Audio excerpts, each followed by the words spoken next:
boa noite para você. Nós estamos chegando com mais um programa daqueles que eu tenho certeza que você vai gostar. Hoje o tema vai ser justiça, mas não aquela justiça do juridiquês, aquela justiça, não, a justiça do dia a dia, aquela que você compreende, aquela que você entende e aquela que faz com que você repense melhor ainda esse país em que estamos vivendo. Como anda a justiça no nosso país? Vai bem? Não vai? Qual é a sua opinião? A gente vai querer saber aqui no programa a opinião de dois operadores, né, do direito, vamos chamá-los assim, que vivem intensamente a lide diária, a luta diária pela boa justiça. Eu começo apresentando um convidado que tem um histórico bastante interessante de julgamentos, porque ele simplesmente preside o Tribunal do Júri aqui em Goiânia e tem um histórico bastante grande de casos, né, que alcançaram repercussão até mundial e que foram acompanhados certamente por você que está assistindo o programa agora. A gente vai falar disso, mas eu quero falar muito mais do cidadão que existe por trás deste juiz, que é juiz do Tribunal do Júri aqui de Goiânia, o doutor Gesseir Coelho de Alcântara. Tudo bem, doutor Gesseir? Boa noite. Boa noite, Paulo Berengues. Boa noite, telespectadores. Muito obrigado, né, por ter vindo, aceito o nosso convite, né, para fazer um programa. O senhor que está sempre nos meus programas, assim como o nosso outro convidado que eu apresento daqui a pouco, mas o senhor que está sempre aqui no programa, hoje vai ser um programa diferente. Vamos falar de Muhammad Ali, vamos falar de outras coisas,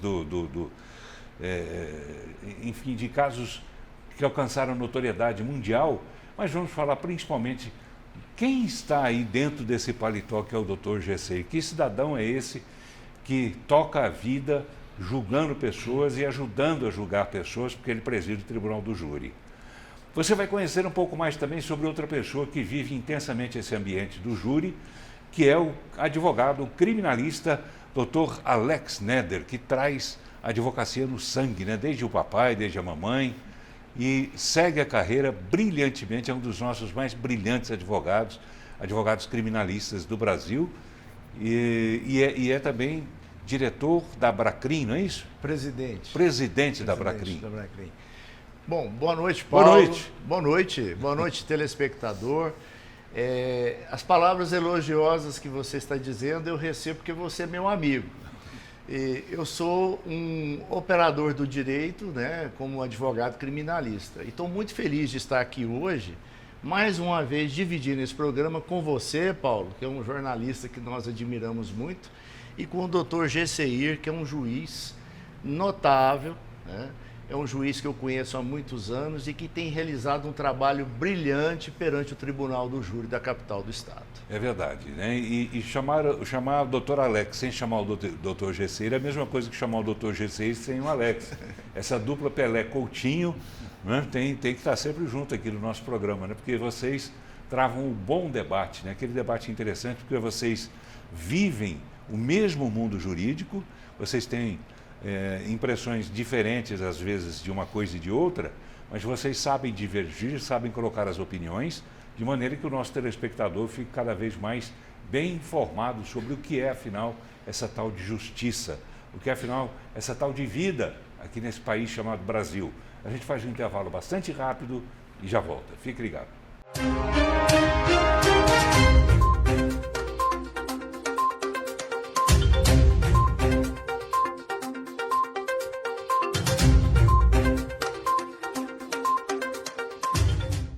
Muito bem, já estamos voltando ao nosso programa de hoje, recebendo dois operadores do direito, que são eles. Um deles é o juiz do Tribunal do Júri, Dr. Gesseir Coelho de Alcântara, e o outro é o advogado criminalista Alex Neder, que inclusive é presidente da Abracrim, sobre a qual gostaria de falar um pouco mais daqui a pouco com o senhor. Exatamente. Tá bem? Que é uma instituição bastante respeitada e bastante importante, né, para o mundo jurídico no país. Sem dúvida. Não é isso? Sem dúvida. Mas primeiro eu quero tocar com o doutor Gesseir um assunto que tem ocupado as manchetes, né, frequentemente, desde 2020, se não me engano. Esse assunto é levantado pelo hoje ministro do Superior Tribunal Federal, Dias Toffoli, que quer acabar com o Tribunal do Júri. Ele alega várias coisas, dentre elas a superação, né? Coisa do passado dizer que o Tribunal do Júri estaria operando com uma estrutura semelhante à do século XVIII, XIX ainda, e talvez até o comecinho do século XX. Como é que o senhor viu, doutor Gessé, o ministro do STF fazer uma campanha encerrada, na verdade, né, para acabar com o tribunal do júri?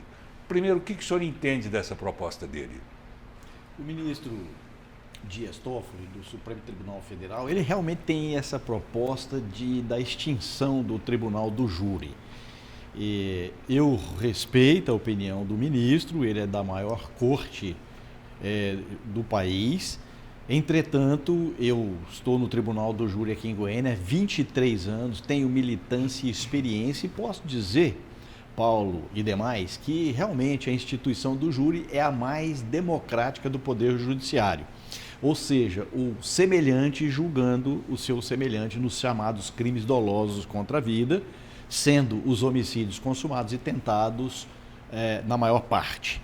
Eu, então, discordo do ministro, tendo em vista que eu penso que o tribunal do júri, composto, portanto, de cidadãos da sociedade, muitas vezes ele julga fazendo muito mais justiça do que esses que são doutores da lei. Porque é um tribunal que, no caso, julgando o seu semelhante, ele pode condenar, ele pode absolver ou até desclassificar um delito para um outro, né? E eu, então, discordo pelo fato de que, por ser uma instituição democrática e que tem resultados que eu vejo de muita justiça, não há necessidade alguma de extinção. Até porque, só complementando, países chamados do primeiro mundo adotam o tribunal do júri. Nos Estados Unidos, por exemplo, nós temos o chamado júri popular, que inclusive julgam casos, esses tribunais, inclusive da área civil, né? Diferentemente aqui do Brasil, que nós só temos na área criminal. Então, assim, é uma evolução. Eu não vejo que possa ter esse retrocesso no meu pensamento. Eu penso que a extinção do júri seria um retrocesso no nosso Poder Judiciário. Ele pede, inclusive, às mulheres, né, da Frente Parlamentar das Mulheres lá no Congresso, que encampem essa luta, que encampem essa briga para acabar com o Tribunal do Júri. O senhor concorda, doutor Alex? Paulo, eu não concordo e subscrevo as palavras do doutor GCI. Por quê? O Tribunal do Júri é uma instituição democrática e centenária. Antigamente julgava os crimes, na época do Império, dos crimes contra os seus crimes de imprensa. E outros crimes, hoje julgam os crimes dolosos contra a vida. O Tribunal do Júri é o único local em que realmente o cidadão está no poder, em que ele julga o seu semelhante, em que o açougueiro enxerga o açougueiro, o pedreiro enxerga o pedreiro, o professor enxerga o professor, porque o juiz togado, embora tenhamos muitas boas expressões dentro do Poder Judiciário, é diferente você analisar um caso do Tribunal do Júri, onde as pessoas que estão ali é a pessoa do povo. O Tribunal do Júri é uma instituição que ela deve ser aprimorada, jamais ela ser extinta. Por quê? Porque, como o doutor Gesser colocou e eu concordo, ela faz mais justiça, ela se aproxima mais da justiça do que o juiz togado, que às vezes também erra, né? O júri erra, ele erra, mas ele acerta muito mais. E quando o ministro Toffoli colocou dessa forma, chamando para que as parlamentares interviessem, por quê? Porque períodos recentes, o Supremo suspendeu a questão de você defender a tese da legítima defesa da honra. E alegando que o feminicídio, que é um local que é julgado pelo júri, havia absolvições, mais do que condenações. Agora o CNJ soltou o resultado de uma pesquisa muito importante, dizendo que de cada 10 feminicídios, 9 são condenados pelo Tribunal do Júri. Então, a opinião do ministro Toffoli, ao que pese ele ser um magistrado da Suprema Corte, ele está totalmente equivocado, não conhece o Tribunal do Júri, não sabe a sua importância, relevância dentro do Estado democrático de direito, com todo respeito, e eu sou pela manutenção e aprimoramento do Instituto. Ele diz, inclusive, que o Tribunal do Júri acaba sendo, digamos assim, um foco de fermentação desse machismo, né? Da onda de machismo, principalmente quando se julga casos de feminicídio. Ele tem razão, doutor Gessé? Não tem razão. E o Dr. Alex Neto colocou muito bem essa pesquisa que foi feita aí, e eu falo também pela minha experiência que aqui em Goiânia os casos de feminicídio, eles não têm absolvição não, pelo contrário, tem muita condenação. Tem absolvição sim, mas a maioria que acontece é por condenação. Esses casos, o júri popular composto pelos jurados, ele não aceita e tem sido bem contundente mesmo para condenar esses machões, essas pessoas aí que ficam praticando esses feminicídios. O senhor diria que o senhor concorda com a maioria das decisões do júri nesses casos? Concordo muito. E não só desse, como os demais também, né? Mas voltado para o aspecto do feminicídio, concordo plenamente. Porque nós temos percebido e visto ultimamente casos escabrosos de feminicídio. Parece-me que depois, principalmente da pandemia, as pessoas se encorajaram mais, as pessoas se tornaram mais nervosas, mais violentas no convívio familiar, né? no aspecto do lar. E isso tem tornado, no caso, tido resultados mesmo de mortes horrendas, horrorosas. E levado sob o crivo do júri popular, tem sido implacável para a condenação. O que é que o senhor acha, doutor Alex? Essa história da pandemia realmente mudou para pior as pessoas no Brasil? Olha, eu acho que realmente, no meu modo de ver, aumentou a violência. Agora, o que acontece no Brasil? Nós temos uma sociedade que é machista, e ela tem vindo num processo de modificação, de mudança. Com a introdução da Lei Maria da Penha, que já faz um bom tempo que nós temos, e as leis que foram variantes dessa legislação, de proteção à mulher, a pessoas de gênero, ou seja, isso é muito importante para modificar uma cultura.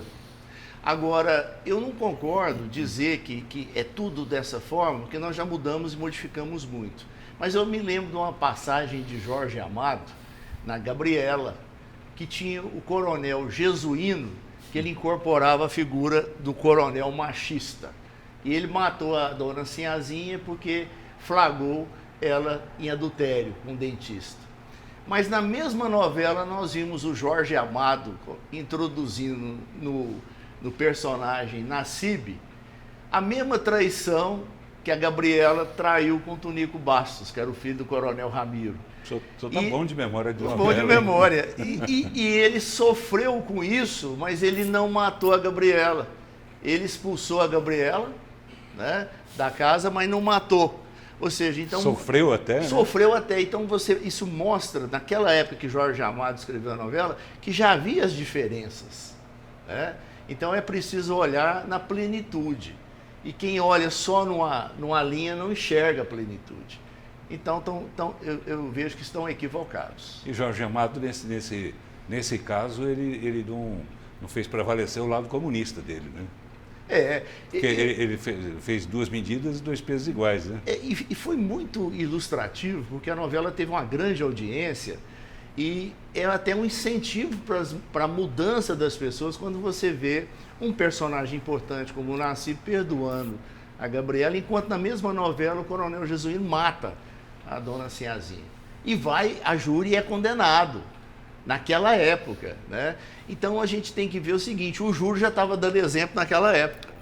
Então nós não podemos generalizar. O Tribunal do Júri é importante, é uma instituição democrática, ela deve ser mantida e aperfeiçoada cada vez mais. Doutor Gesseira, quem interessa a extinção do Tribunal do Júri? Eu penso que as pessoas que não conhecem a fundo o Tribunal do Júri. Quem não milita, não sabe. Quem não sabe... o caso de Toffoli? O Toffoli, eu acredito que ele nunca tenha presidido um júri, porque, na verdade, ele não foi juiz de carreira, né? Então, eu acho que quem não conhece a fundo a instituição, ele é contra. Ele é pela extinção do júri.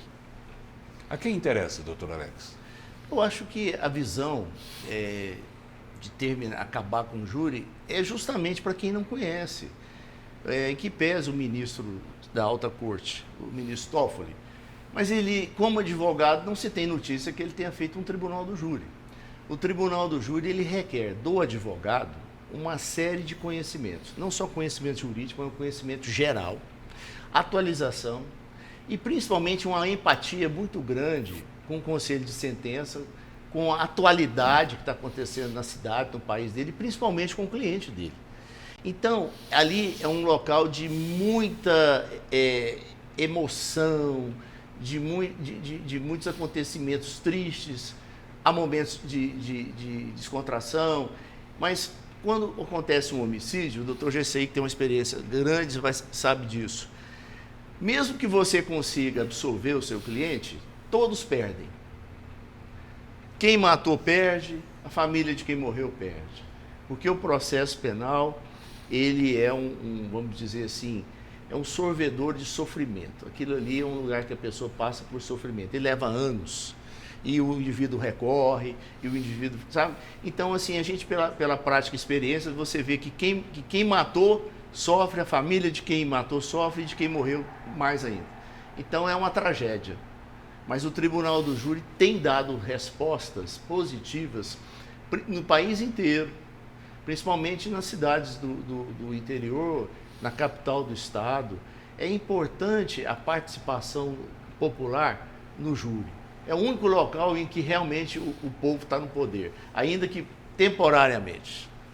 Doutor Gessei, o senhor escreveu um artigo tempos atrás, sobre comportamento, né, de profissionais do júri, como o senhor se refere a essas pessoas, que estariam praticando alguns atos, algumas ações que o senhor recrimina. O senhor poderia explicar melhor para nós, para mim, para quem não leu eventualmente esse artigo, a quem o senhor se referia exatamente?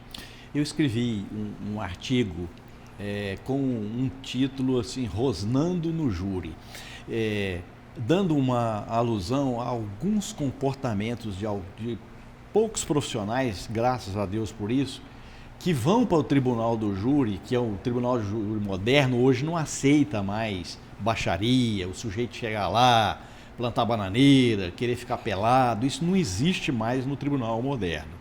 E alguns mais novos, eles acham que podem chegar lá e se arvorar com violência, desrespeitar todo mundo, ele não respeita o magistrado, ele ataca o promotor, ele inclusive até pode ofender um jurado e acha isso tudo muito bonito, porque ele cria confusão lá dentro do plenário, manda os outros calar a boca, não respeita o que o magistrado determina, você faz uma determinação ao invés dele chegar com educação e poder até contestar, que é natural no direito, o sujeito chega assim, por que você está fazendo isso? Qual o motivo de você estar fazendo isso? Quer dizer, um total desrespeito à própria instituição, à figura do magistrado, do promotor de justiça, daqueles que estão ali participando, oficial de justiça, secretário do júri, enfim. Isso não é mais possível. E essas pessoas, eles vão para a rede social e postam, inclusive, essas asneiras lá. E aí, outros bandidos que acompanham ficam batendo palminha, como se fosse o herói, como se fosse o bambambam. E a coisa ela não funciona dessa forma. Isso no Tribunal do Júri é inadmissível. Claro que lá nós temos a retórica, a pessoa às vezes fala um pouco mais alto, ele tem que colocar suas ideias, isso é normal e até salutar. Agora, desrespeito, chegar lá e querer ficar fazendo palhaçada, isso não pode acontecer. Que tipo de profissional é esse que o senhor se refere? Esse, para mim, é um bandido. Mas quem são? São advogados? Advogados que são, às vezes, mais novos, que formaram mais recentemente, porque a turma mais antiga, eles têm um determinado tipo de comportamento. Veja bem, Dr. Alex Neder é filho de um grande profissional, hoje falecido, Dr. João Neder, que foi um excelente promotor de justiça, depois advogou. Dr. João Neder era uma pessoa super experiente no júri. Nunca vi o Dr. João Neder, já presidi júri que ele atuou, ofender quem quer que seja, mas era contundente na defesa. Então eu vejo esses péssimos profissionais como sujeitos que não têm esclarecimento, são bandidos. Isso é um resultado de uma nova cultura, digamos assim, que está surgindo com essa leva cada vez maior de advogados? Tem alguns novos advogados que são bons, são muito preparados, são muito bons e tudo. Mas há uma cultura hoje de que, olha, o advogado ele está na mesma posição do juiz, do promotor, o que não é mentira. É verdade, realmente, ali. Mas nós temos que entender que existe uma hierarquia. O juiz ele preside uma sessão, então ele tem poder de polícia, a lei que determina. Então eu não posso permitir que o sujeito lá possa fazer o que ele quiser, fazer baderna lá dentro e tudo. Essa nova leva tem pensado nisso mesmo, sabe? Que tem que chegar, peitar juiz, meter o pé na porta, desrespeitar para ser respeitado. Pelo contrário, não vai ser não. Qual é a sua reação quando o senhor se depara com um tipo desse? Eu chamo atenção, evidente, eu tenho poder de polícia para comandar uma sessão, faço advertência com respeito a isso. Pode mandar prender ali na hora, se quiser? Oi? O senhor pode mandar prender a pessoa? Caso se extrapole ou cometa qualquer ato que seja criminoso, até sim, qualquer um pode fazê-lo, mas eu como juiz também. Então, assim, eu tomo providência no sentido, chamo atenção, né, para que então essa pessoa tenha um comportamento adequado ali no tribunal do júri.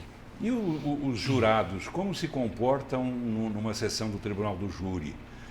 O clima esquenta pelo lado deles também, de repente? Há uma cobrança por parte deles em relação ao advogado de defesa deles, no sentido de ser mais duro, mais contundente em relação à defesa? Alguns jurados que têm mais intimidade com a gente, porque como a gente é um juiz, e principalmente eu, sou um juiz que trato muito bem os jurados, chamo pelo nome, eu os tenho como meus amigos e familiares, muitas vezes de maneira, inclusive até mais secreta, eles me chamam e falam: doutor, eu não quero servir com aquele profissional ali não, porque ele ofende, não me agrada. Então tem grande parcela do júri que não aceita essa situação, não aceita um comportamento inadequado e eles nem querem participar. Desculpe, mas eu acabei falando jurados, mas não era jurados exatamente o que eu queria dizer. Seriam pessoas que estão ali na plateia, porque existe uma possibilidade de o tribunal do júri ser acompanhado também pelas pessoas comuns, né? Sim. De repente, famílias dessas pessoas que foram vítimas de algum eventual assassinato, alguma coisa assim, estão lá. Eu quis me referir a essas pessoas. Elas tocam terror no advogado para defender de uma forma mais dura, mais contundente? Não de maneira explícita, mas às vezes até de maneira implícita ou nos bastidores, né? Mas a gente tenta fazer um controle a respeito disso, porque muitas vezes numa sessão do júri nós temos como torcida organizada, família de acusado e família de vítima. E a gente tem que tomar muito cuidado com respeito a isso para que não haja embate lá dentro, porque os ânimos estão exaltados, aflorados. Ali está se discutindo a questão de uma morte de uma família, de uma pessoa de uma família. E às vezes então tem que fazer um controle, a gente adverte, a gente orienta, os oficiais de justiça nos ajudam na condução disso para que lá dentro não vire um campo de batalha. Doutor Alex, o senhor falou agora há pouco sobre o fato de todos perderem ao final de um julgamento, né? Perde quem perdeu um parente morto pelo assassino que ali está sendo julgado e perde a família também desse assassino que está sendo julgado. O senhor poderia dizer para a gente qual foi o caso mais emblemático, mais difícil que o senhor enfrentou ao longo de quantos anos de júri? Olha, eu estou com 33 anos como advogado da área criminal. Fiz muitos júris, participei de muitos, né? Eu não tenho assim agora um caso específico, mas a lida com esses casos do tribunal do júri, você conviver com as famílias, porque eu atuei do lado da família da vítima como assistente da acusação, representando o assistente. O assistente é uma pessoa da família. E atuei na defesa. Então, diante disso aí, eu pude constatar que tanto aquela pessoa que é réu, como a vida dele às vezes desmorona, né, do ponto de vista familiar, do ponto de vista econômico, financeiro, por causa do crime que ele praticou. E também a família enlutada, que muitas vezes perde o pai, o provedor, e os filhos ficam órfãos e a mãe vai ter que lutar sozinha. Então é uma tragédia para todo mundo. É um fato social, mas que vira uma tragédia imensa. E só para abordar em parte o que o doutor Gessei falou sobre os advogados, a maioria não é assim. Eu vejo os advogados, eles se preparam, eles querem ir lá e fazer um bom trabalho. Infelizmente, nós temos uma minoria que destoa. Mas o advogado, o tribunal do júri é o seguinte, é uma vitrine. Primeiro que olha eles são os jurados, promotor, juiz, aí está todo mundo lá. E o advogado admirado é o advogado culto, educado, que tem uma boa oratória, que saiba comunicar, que tem uma dialética boa, respeitosa, mas a hora que ele precisa ser contundente, precisa ser firme, ele faz com elegância. Esse é o advogado que representa a advocacia criminal. Muitos que agem de outra forma, eu tenho mais como um despreparo dos colegas. E que isso, com o passar do tempo, boa parte modifica, né? Ou então vai para outra área, porque a área criminal não é esse espaço.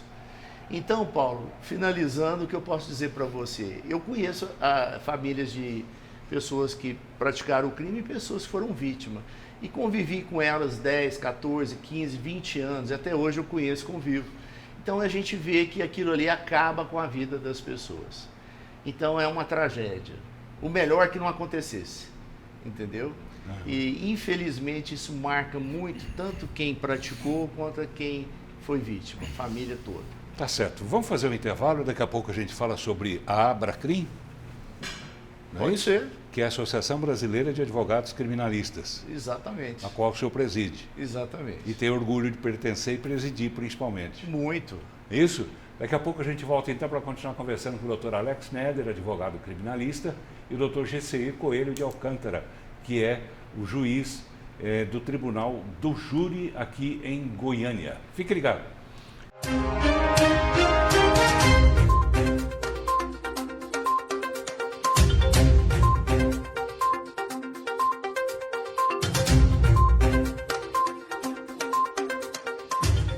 Muito bem, já estamos voltando e o programa de hoje, recebendo dois convidados, dois operadores da Justiça. Está aqui o Dr. Gesseir Coelho de Alcântara, que é juiz do Tribunal do Júri, aqui em Goiânia. Também está aqui o Alex Neder, que é advogado criminalista. Eu quero falar sobre a Abracrim, mas antes me ocorreu uma pergunta que eu falei, não fiz essa pergunta para o Dr. Gesseir e não posso deixar de aproveitar a oportunidade de fazê-la agora. Dr. Gesseir, nesses quantos anos de Tribunal do Júri? 23. 23. Houve algum caso, alguma vez, que o tribunal tenha se reunido e tenha absolvido algum acusado que reconheceu depois a culpa e acabou mudando a decisão do júri? Eu tive, Paulo, a questão de 15, 16 anos atrás, o contrário. O sujeito negava a prática de um homicídio, veementemente na delegacia, quando dá audiência, mas quando chegou lá perante o tribunal do júri, ele mencionou que por uma questão de consciência ele tinha mentido a vida toda e que ele assumia, no caso, que teria sido o autor daquele homicídio. Por questão de consciência, questão religiosa, que ele entendia que agora tinha um compromisso com Deus e não podia levar essa carga. E aconteceu que ele foi condenado, foi, no caso, sentenciado a uma pena, e foi um caso assim que chamou muita atenção, porque isso é muito raro de acontecer. Normalmente o sujeito nega até a morte. Às vezes foi ele que fez, mas nega veementemente. E esse caso, então, chamou atenção. Então, assim, não houve uma absolvição, porque ele realmente assumiu e ali ficaria difícil absolvê-lo, embora o júri pudesse fazê-lo, porque o júri não precisa justificar a sua decisão. E aconteceu, então, dessa forma. Mesmo ele tendo negado a autoria do crime, ele acabou sendo condenado. E não, ele, no caso, ele negou num primeiro momento, depois ele realmente confirmou que teria sido ele. Mas e a decisão do júri havia sido qual?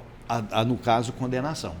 A condenação... Apesar de tudo, ainda teria... Apesar de tudo, condenou. Condenação. Condenação. Ele só referendou, digamos assim, ele só reafirmou. Isso, eu sou submisso ao veredito dos jurados. Então, realmente, eu tive que dar uma pena para ele numa condenação. É um caso diferente, né? Totalmente diferente, Paulo. Isso aí não é raro acontecer, é muito difícil, mas chama muita atenção quando, dentre vários casos, mais de 2.000 júris presididos, aconteceu. Verdade. Doutor Alex Neder, conte um pouco para a gente dessa tal de Abracrim, que leva o senhor praticamente todos os dias para as redes sociais para noticiar encontros, eventos, né, e realizações dessa a associação, como é que é? É a Associação Brasileira dos Advogados Criminalistas, Goiás. É o seguinte, Paulo, a Abracrim é uma associação nacional da advocacia criminal. Nós temos hoje, em cada estado da federação, um representante. Em Goiás, estou eu como representante. E eu implantei a Abracrim em Goiás. Não existia. Começou eu e a Graziela, minha esposa. Sua esposa. Quem eu mando aí. Grande Grazi, um abraço, Grazi. Um abração grande para ela, para o Alexinho e para a Carol. Tem que falar todo mundo, Um abraço senão... para todo mundo. Então, o que E acontece? para a dona Beatriz, doutora Beatriz Doutora também. Beatriz também. Então, o que é a Abracrim? A Abracrim ela foi fundada em 1993 por várias associações, no sentido de melhorar as condições da advocacia criminal no Brasil e nos estados, principalmente em defesa das prerrogativas.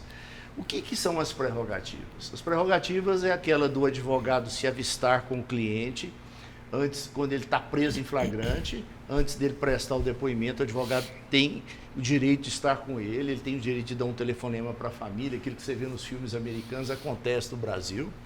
O advogado chega ali, então, e tem condição de conversar com o cliente, de orientar, acalmá-lo, para ele prestar um depoimento dentro daquilo que a Constituição Federal garante a ele.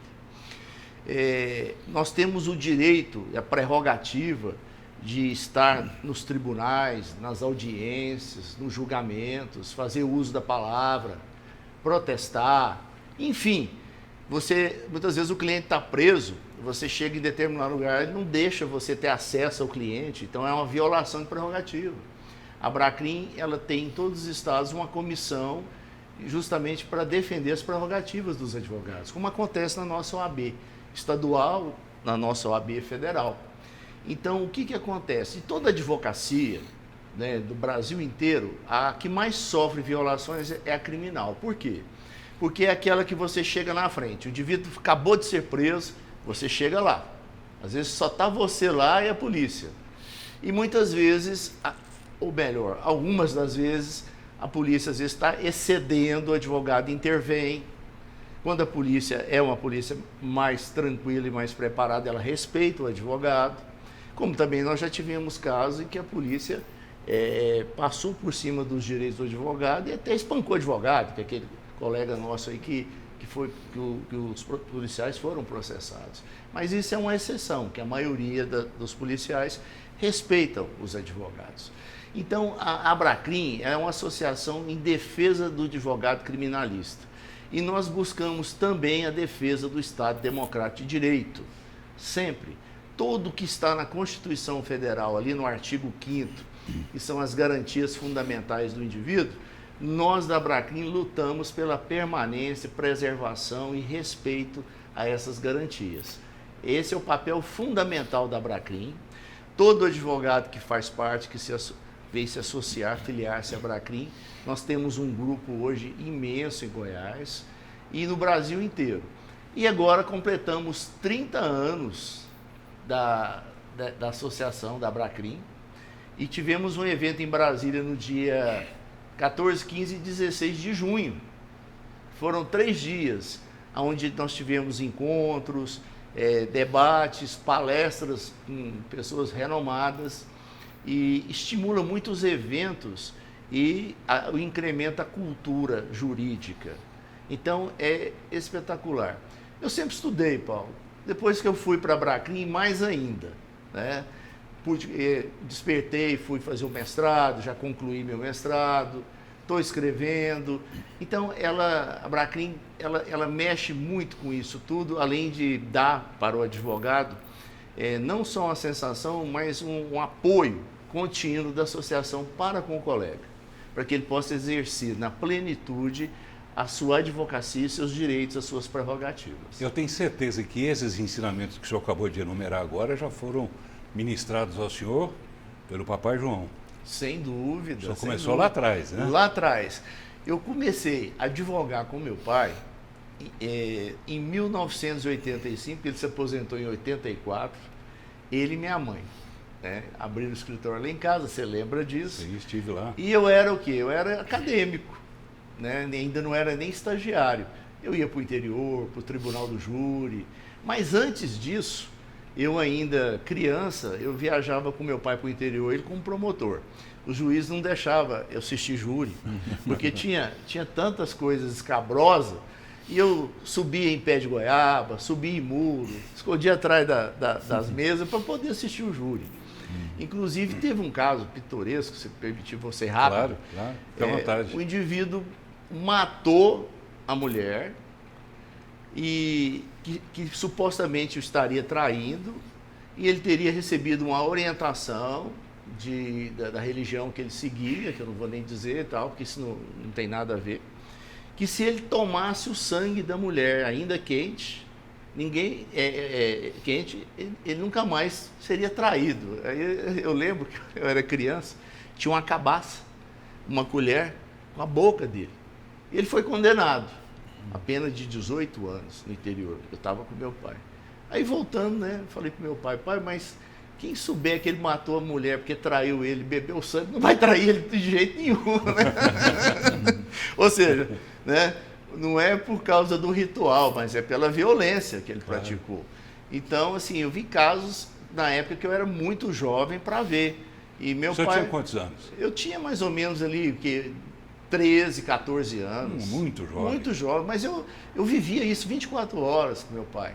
Meu pai na promotoria, depois na advocacia, a vida toda. É uma coisa que está realmente assim, no sangue da gente, né? E eu tive o prazer de advogar com meu pai e com a minha mãe. Não aquele sangue da cabaça. Né? Não da cabaça. Então, assim, fomos advogando, meu pai, minha mãe e eu para o interior, encontramos o Dr. GCI lá em Pirinópolis. Advogava sempre os três, que era conhecido como Trio Ternura, né? É uma paródia do trio Parada Dura, né? Então, assim, nós tivemos grandes momentos. Mas o trio era formado por quem? Meu pai, minha mãe e eu. Ah, sim. É. E o primeiro júri... Doutor João, doutora Beatriz e doutor Alex, que ainda não era doutor. Não, eu comecei a trabalhar com meu pai, eu era acadêmico. Meu pai com a minha mãe, e os dois já formados. E eu me recordo que o primeiro júri que eu fiz foi como eu já era estagiário, acadêmico, e no interior o juiz permitiu que eu falasse, e o promotor também. Era um júri muito tranquilo, e eu fiz uso da palavra lá por 10 minutos, nem lembro o que eu disse, porque a gente fica tão nervoso. E aí foi assim, minha iniciação no júri. E de lá para cá, sempre que eu podia, eu intervia, falava, fazia perguntas. Então, assim, eram umas recordações muito boas. Uma escola muito gratificante com meu pai, com a minha mãe, a gente sente muita saudade. Quem era o mais parada dura dos dois, o pai ou a mãe? Olha, eu vou falar para você, parada dura igual o baixinho, doutor João Nery, não tinha não. Viu? Tinha não. Não. Nós sempre estávamos juntos, firme com ele, né? Mas assim, ele era realmente carne de pescoço, como diz na gíria, né? Mas muito combativo, como o doutor GCI falou, mas sempre muito legalista, dentro da lei. E você conheceu, Paulo, uma pessoa muito preparada. Sim. Eu acho que, assim, eu tive uma escola... Culto, né? Culto, eu tive uma escola espetacular. Porque o que dá para o profissional, ele ser um grande profissional, não é só o conhecimento, a cultura e a inteligência, mas é o berço. Né? É aquilo ali que você aprende no seio familiar e que você leva para toda a sua vida. É uma coisa que faculdade não dá. Só a família que dá. É verdade. E esse é a base de tudo. E o doutor GCI, que nasceu lá em Ribeirão Preto, foi meio por acaso, foi encomendado esse nascimento do senhor lá em Ribeirão Preto, porque seus pais são goianos, né? O meu pai é de Palmeiras de Goiás. E meu pai era pastor evangélico, então cada lugar que ele passava, estava fazendo um filho, né? E eu, por coincidência, nasci em Ribeirão Preto, mas Mas nossa isso era ligação... premeditado? Por cada lugar que ele passasse, ele faria um filho? Eu penso que sim, porque foram 4 cidades diferentes, né? E eu, então, sou ribeirão pretano de nascimento, mas goiano por conta da família e tudo, né? Então, a nossa ligação é toda com Goiás. Já recebeu o título de cidadão goianiense? Aqui? É goiano. Goiano. É goiano. Parabéns, já é goiano, não tem... Com certeza. Independente de título, independente das formalidades, ele é um goiano. O título só sacramenta o reconhecimento, né? É verdade. Mas é goiano já. É isso mesmo. E o senhor nasceu em Ribeirão Preto, a terra do chopp. O senhor tomava muito chopp, não? Não, Paulo, eu não, Só não bebe, né? não bebo, eu não sou adepto à bebida, mas é a terra lá do famoso pinguim, né? Que todo mundo que viaja, Chopão, que vai né? para Ribeirão Preto, né? Gosta de... É uma cidade muito bonita, né? Mas é como eu falo, a nossa ligação é toda com o estado de Goiás. Meu pai é palmeirense, de nascimento, toda a família Alcântara de Palmeiras de Goiás. E o senhor acabou torcendo por algum time? O senhor saiu de lá com quantos anos? Eu fiquei só um ano em Ribeirão Preto. Só um né? Depois meu pai foi para São José dos Campos, encomendou mais 2 filhas lá, ou depois um outro meu irmão nasceu no Rio de Janeiro, e assim vai. Quantos irmãos são, afinal? Então, nós somos 4 e tem 2 de criação. Então, são 6 no total. Ah, tá bem. Na hora que não dava tempo de fazer um, Encomendava de pelo jeito. menos, então, pegou 2 para criar. Que legal. Então, time de futebol. O meu time de coração é o Santos Futebol Clube, como o nosso, né, Paulo? Pois então, é, sofredores, né? Atualmente, né? E aqui em Goiânia eu sou testemunha do Goiânia. Eles sempre falam o seguinte, quando sabem, né, que eu sou torcedor do Goiânia, a gozação é o seguinte, que quando o Goiânia faz um gol, o cemitério Santana treme. A alegria no cemitério Santana. Mas eu assim, sou um torcedor muito adepto do futebol goiano.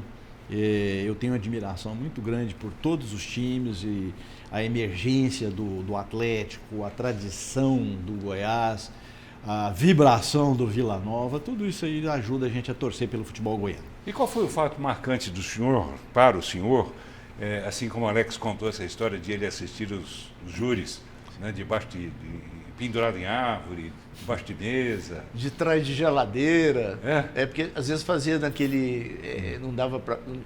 O local do júri dentro do fórum era muito pequeno, os fóruns eram pequenininhos, então fazia no clube. E a gente ia pro clube lá, montava as mesas, né? Ah, bebê. Como até eu quero fazer um elogio para o Dr. GCI, que ele levou o júri para as universidades. Achei isso excelente. Sim. Fazendo o júri lá na universidade. Isso é uma coisa maravilhosa, o aluno ter esse contato. E o Dr. GCI é pioneiro. Naquela, como é que chama aquela, ali perto daquela distribuidora que tem grande, que tem de produtos alimentícios, aqui na Marginal ali, como é que chama? Camburi? Não. Universo? Não. Alfa? Não, do pessoal da Coca. Não é Alfa não, né? Não estou lembrando. Alfa. Alfa. Alfa levou é na pra lá? Perimetral. O senhor que levou para lá?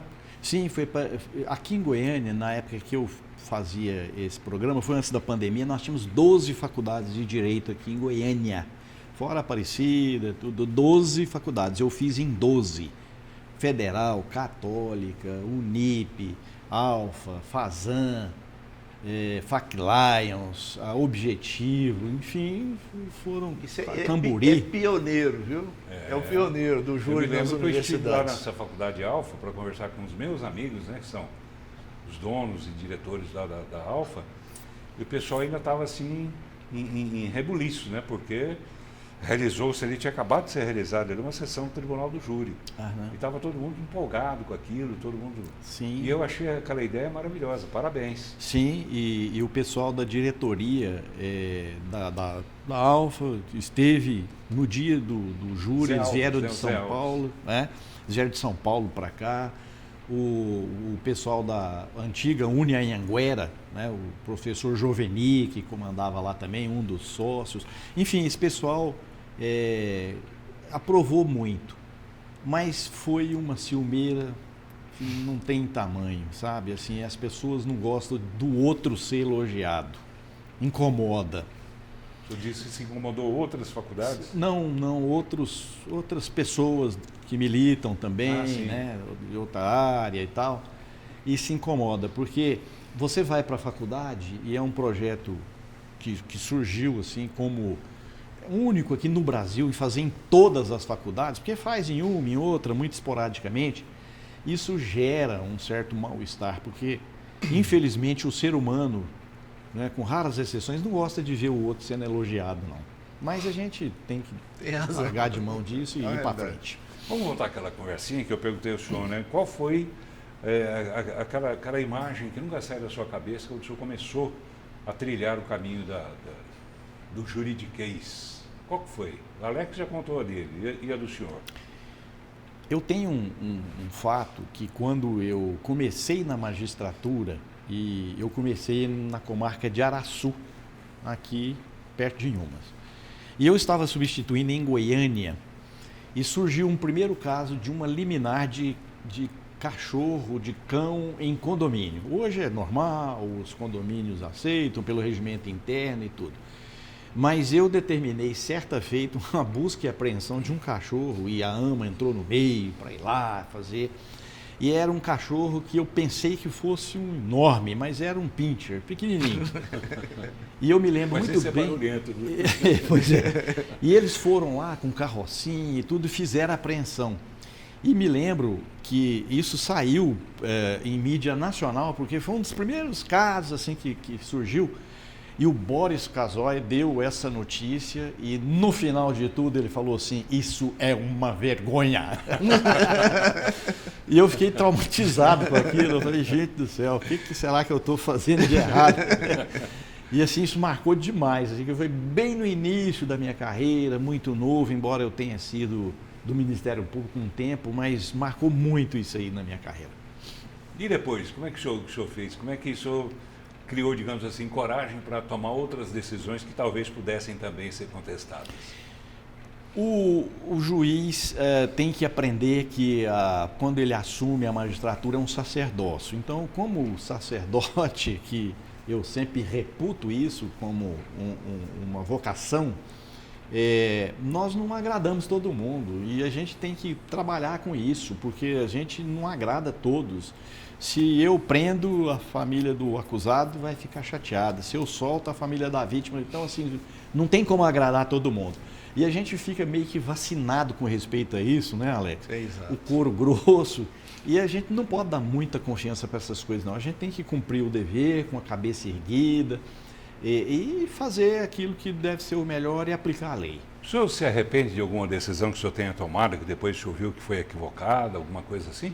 Não, graças a Deus não. Eu já Bom. tive decisão mudada pelo tribunal, por tribunais superiores, isso é muito comum, né, no meio jurídico, que decisões, porque o direito, ele não é uma ciência exata, ele é discutível, nós temos pensamentos diferentes e nem tudo é unânime.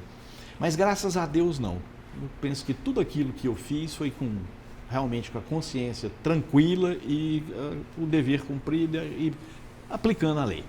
Tá bem, né? Muitas histórias, né, que a gente já ouviu e vai continuar ouvindo logo depois do intervalo. Fique ligado.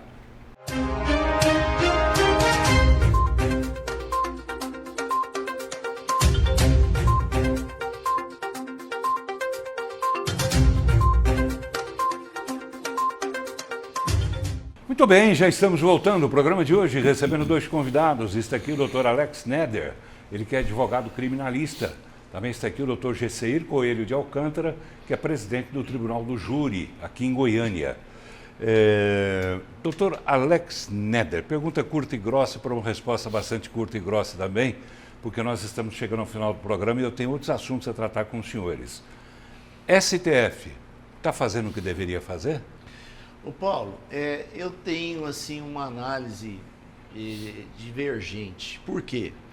Se você observar, o STF é o nosso Tribunal Constitucional.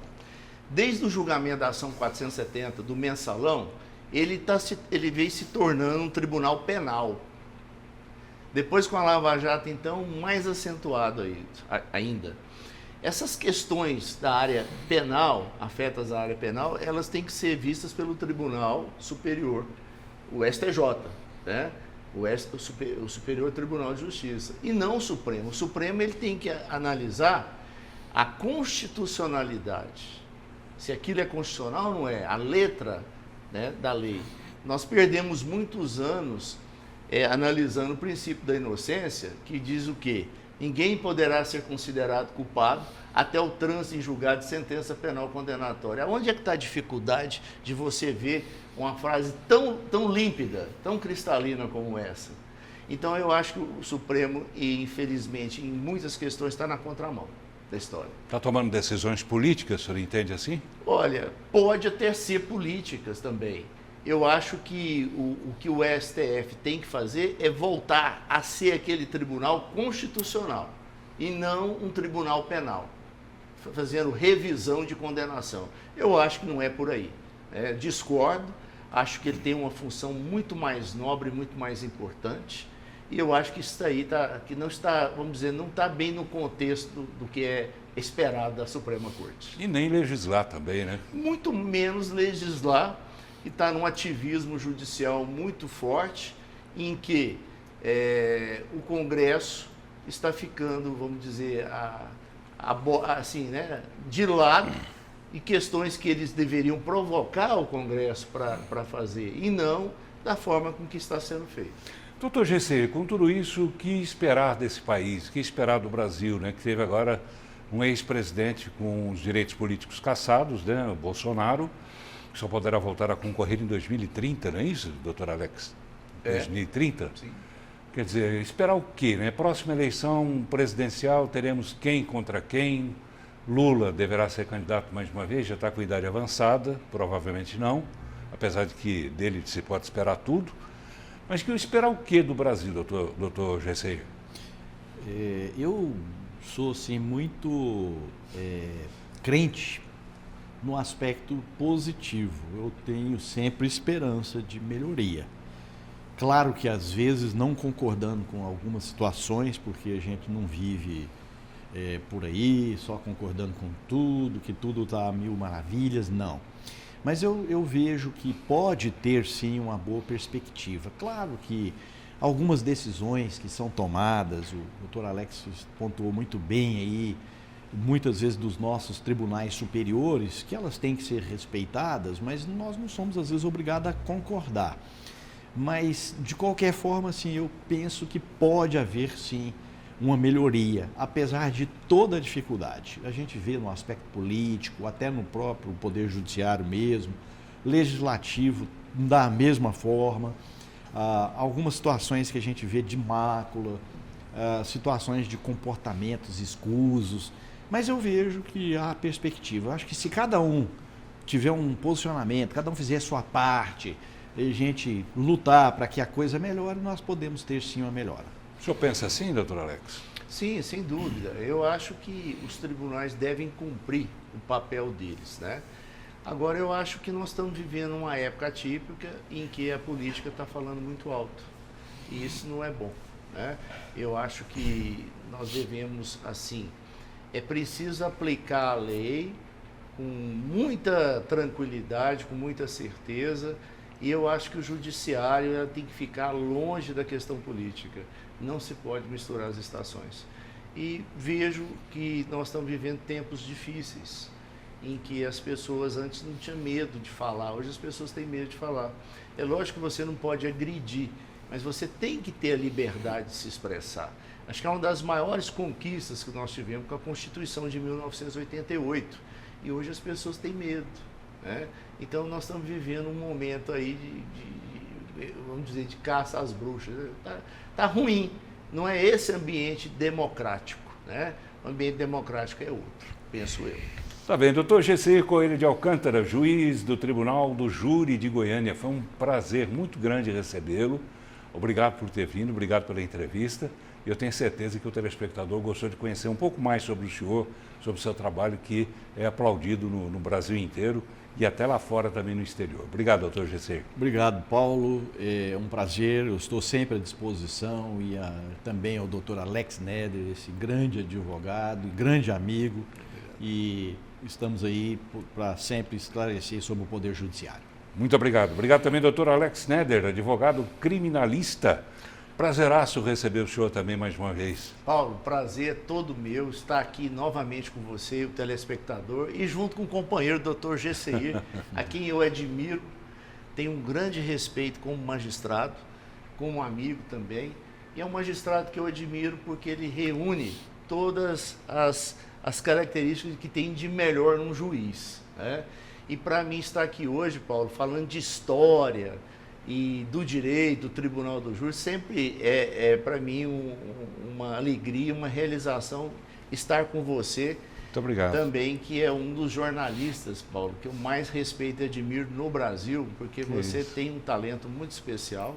Obrigado. E uma trajetória brilhante, na qual eu falo para você o seguinte: você orgulha o estado de Goiás também, em todo o Brasil. Obrigado, doutor Alex.